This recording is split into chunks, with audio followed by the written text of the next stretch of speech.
विरासत से ही सियासत की राह तय होती है। एक ऐसी विरासत जो कभी बोझ बन गई, आज वही सियासत की पहचान बनकर उभरी। जो कभी आलोचना और मजाक का पात्र था और जीवन की दो बड़ी हारों ने उनकी क्षमता पर सवाल खड़े किए थे। ये कहानी हौसले की कहानी, जो कभी गिव अप नहीं करता, जो गिर कर दोबारा खड़ा होता है और देश को नई दिशा देने की काबिलियत रखता है। ये कहानी है राहुल गांधी की, कि कैसे शहजादे से आम जन का राजा बनकर उभरे। 19 जून 1970 को राहुल गांधी एक परिवार में नहीं बल्कि विरासत में पैदा हुए थे। भारत के पहले प्रधानमंत्री जवाहरलाल नेहरू के पड़नाती, आयरन लेडी इंदिरा गांधी के पोते और कंप्यूटर क्रांति के जनक राजीव गांधी के बेटे के रूप में राहुल गांधी ने जन्म लिया। राजनीति उनके लिए कोई चांस नहीं बल्कि उनका उत्तराधिकार था। लेकिन हर बड़ी शख्सियत एक बड़ा बलिदान देती है। राहुल ने भी विरासत की भारी कीमत चुकाई। 31 अक्टूबर 1984 को इंदिरा गांधी को उनके ही आवास पर उसके बॉडीगार्डों के द्वारा गोली मारकर हत्या कर दी गई। राहुल गांधी अभी सदमे से उभरे ही नहीं थे कि ट्रेजिडी ने दोबारा से उनका दरवाजा खटखटाया और 21 मई 1991 को श्रीलंकाई तमिल सेपरेटिस्ट ग्रुप के लिट्टे से संबंधित रखने वाली एक महिला सुसाइड बॉम्बर के रूप में राजीव गांधी से मिलती है, जिस धमाके में राजीव गांधी की मृत्यु हो जाती है। राहुल उस वक्त मात्र 21 साल के थे और एक पल में ही उस मोड़ पर आ खड़े हुए जहां वो मुड़ना नहीं चाहते थे और अगले 10 वर्षों तक सियासत से दूर रहे। सुरक्षा चिंताओं को ध्यान में रखते हुए सोनिया गांधी ने राहुल गांधी को भारत से बाहर भेज दिया और ग्रेजुएशन के लिए यूएसए की हार्वर्ड यूनिवर्सिटी के कैरोलिना कॉलेज में एडमिशन लिया। और सिक्योरिटी रीजंस की वजह से राहुल यहाँ अपना स्यूडो नाम इस्तेमाल करते थे, जहां वो रोल विंची के नाम से रहने लगे। ग्रेजुएशन के बाद एमफिल के लिए राहुल गांधी यूके की कैम्ब्रिज यूनिवर्सिटी में एडमिशन लेते हैं और master of philosophy in developmental study में एडमिशन लेते हैं।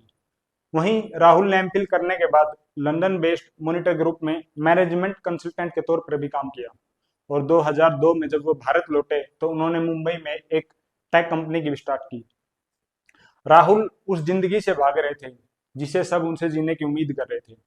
समय की दरकार कहो या फिर किस्मत उन्हें वापस राजनीति की दुनिया में खींच लाई और पहली बार 2004 के लोकसभा चुनाव में राहुल गांधी अमेठी से नामांकन पत्र भरते हैं और यह पारिवारिक सीट होने की वजह से राहुल गांधी आसानी से इस सीट को जीत जाते हैं और संसद में पहुंचते हैं।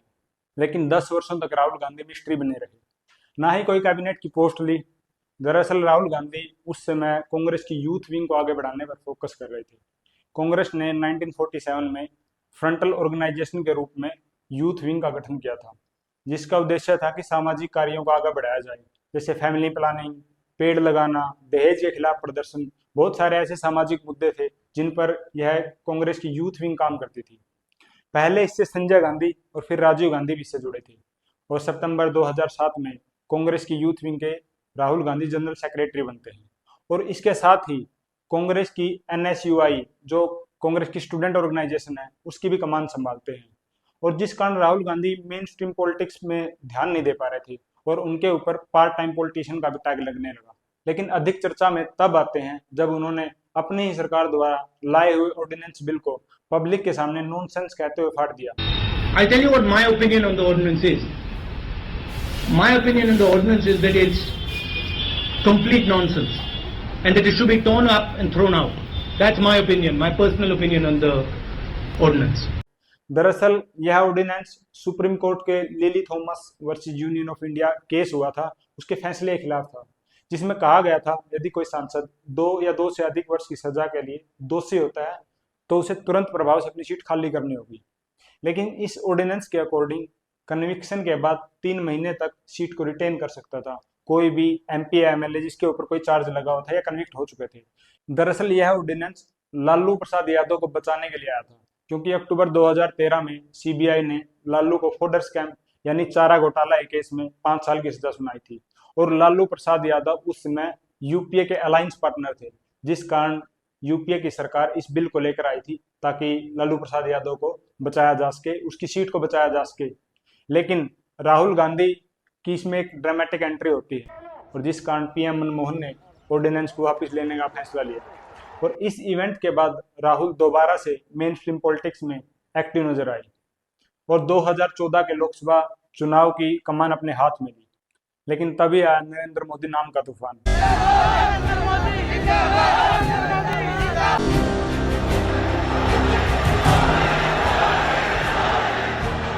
जो पूरे देश में छा गया।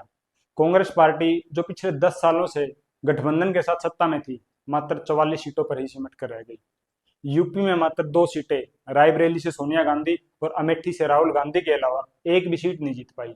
और इस हार के बाद राहुल गांधी को इमेच्योर पॉलिटिशियन, पप्पू, न जाने कौन कौन से टैग दिए गए। दरअसल पहली बार राहुल गांधी कांग्रेस के स्टार प्रचारक थे।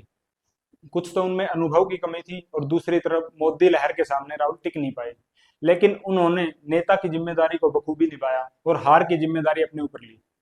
भाजपा अपने तिकड़म के लिए मशहूर है और पहला नमूना 2016 में अरुणाचल प्रदेश में दिखाया, जहां 2014 के असेंबली चुनाव में 60 सीटों में से 42 सीटों पर कांग्रेस जीत कर आती है और 11 सीटों पर बीजेपी जीत कर आती है। और अरुणाचल प्रदेश के पेमा खांडू जो 40 एमएलए को लेकर कांग्रेस को छोड़कर अरुणाचल प्रदेश की पीपल्स पार्टी को ज्वाइन कर लेते हैं, जो बाद में बीजेपी के साथ अलायंस बनाती है और पेमा खांडू अरुणाचल प्रदेश के सीएम बनते हैं। 33 MLAs from the People's Party of Arunachal to join the BJP, taking its numbers in the 60-member state assembly up to 45. इसी तरीके से राजस्थान में सचिन पायलट और अशोक गहलोत के बीच का तनाव हो, या एमपी में, मध्य प्रदेश में ज्योतिरादित्य सिंधिया और कमलनाथ के बीच का तनाव हो, और कर्नाटक में भी बीजेपी ने इसी तरीके से अपनी पैठ जमाई और 2017 तक 19 स्टेट में बीजेपी की सरकार बनाई। जो कांग्रेस पहले 13 राज्यों में थी, केवल अब 4 राज्यों में सिमट कर रह गई। 2019 में राहुल ने दोबारा फाइट बैक करने की जोरदार कोशिश की। चौकीदार चोर हैं के नारे के साथ अभियान का नेतृत्व किया, लेकिन नतीजा और भी बुरा रहा। कांग्रेस चुनाव हारी ही नहीं, बल्कि राहुल गांधी स्वयं भी अमेठी से स्मृति ईरानी के सामने चुनाव हार जाते हैं और ओपोजिशन लीडर बनने के लिए भी 55 सीटें होना अनिवार्य है, लेकिन कांग्रेस के पास मात्र 54 सीटें थी। हालांकि राहुल गांधी केरल की वायनाड सीट से जीतकर सांसद तो बनते हैं, लेकिन इतनी बुरी हार के बाद राहुल गांधी अपने प्रेसिडेंट के पद से, जो कांग्रेस के प्रेसिडेंट थे उस समय, उसके पद से इस्तीफा दे देते हैं। तब लगा कि वो एक पॉलिटिकल वनवास में चले गए और बहुतों ने समझा कि this is the end of story, लेकिन यह अंत नहीं, एक शुरुआत थी। दिल्ली के मीडिया ग्लेयर से दूर एक अलग राहुल गांधी तैयार हो रहे थे। तभी एक हिम्मत भरे सफर की शुरुआत करते हैं, भारत जोड़ो यात्रा।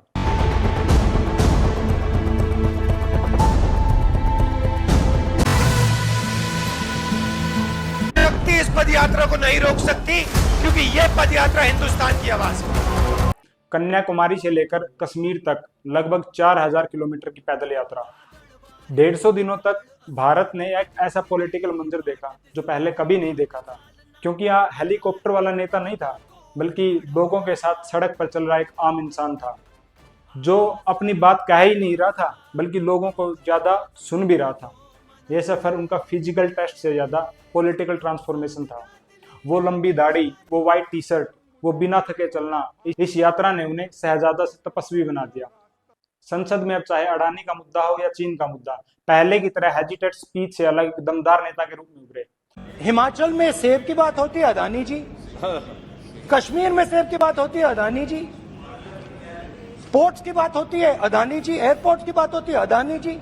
इंफ्रास्ट्रक्चर, अच्छा हम सड़क पे चल रहे हैं, मैं पूछूं किसने बनाई, अदानी जी। यात्रा ने उनका कम्युनिकेशन शार्प ही नहीं किया, बीजेपी पर अटैक अब और भी ज्यादा फोकस्ड होने लगे। उन्होंने अब अपनी पॉलिटिक्स को संविधान, सोशल जस्टिस और न्याय के इर्द गिर्द घुमाया। अब वो सिर्फ एक रिएक्टर नहीं, बल्कि एक एजेंडा सेट कर रहे थे। जुलाई 2023 में एंटी मोदी, एंटी बीजेपी और एंटी आरएसएस सभी ताकतों को एक साथ लाने के लिए, एक ही छत्र के नीचे सभी विपक्षी दलों को इकट्ठा करने के लिए इंडिया अलायंस का गठन करते हैं, जो लोकसभा के इलेक्शन में 26 विपक्षी दलों का अलायंस था। अब राहुल गांधी का लक्ष्य कांग्रेस को जिताना ही नहीं, बल्कि कैसे भी हो बीजेपी को हराना था, क्योंकि राष्ट्रीय स्तर की पार्टी जो पहले 500 से भी अधिक सीटों पर चुनाव लड़ती थी, अब की बार 300 से भी कम सीटों पर चुनाव लड़ रही थी। यह उनकी पॉलिटिकल मैच्योरिटी को दिखाता है, क्योंकि अब उनका उद्देश्य कांग्रेस को ही, अकेले कांग्रेस को ही जितवाना नहीं था, बल्कि किसी भी तरीके से बीजेपी को हराना था। और यह मुमकिन तभी था जब सभी दल मिलकर एक साथ इकट्ठा होकर एक ही साथ, एक ही सुर में बीजेपी के खिलाफ आए। इसलिए कांग्रेस ने यूपी में मात्र 80 सीटों में से 17 सीटों पर चुनाव लड़ा, महाराष्ट्र में 48 में से भी 17 सीटों पर, बिहार में 40 में से मात्र 11 सीटों पर चुनाव लड़ा, और तमिलनाडु में 9, और इसी तरीके से वेस्ट बंगाल में सिर्फ 13 सीटों पर चुनाव लड़ा।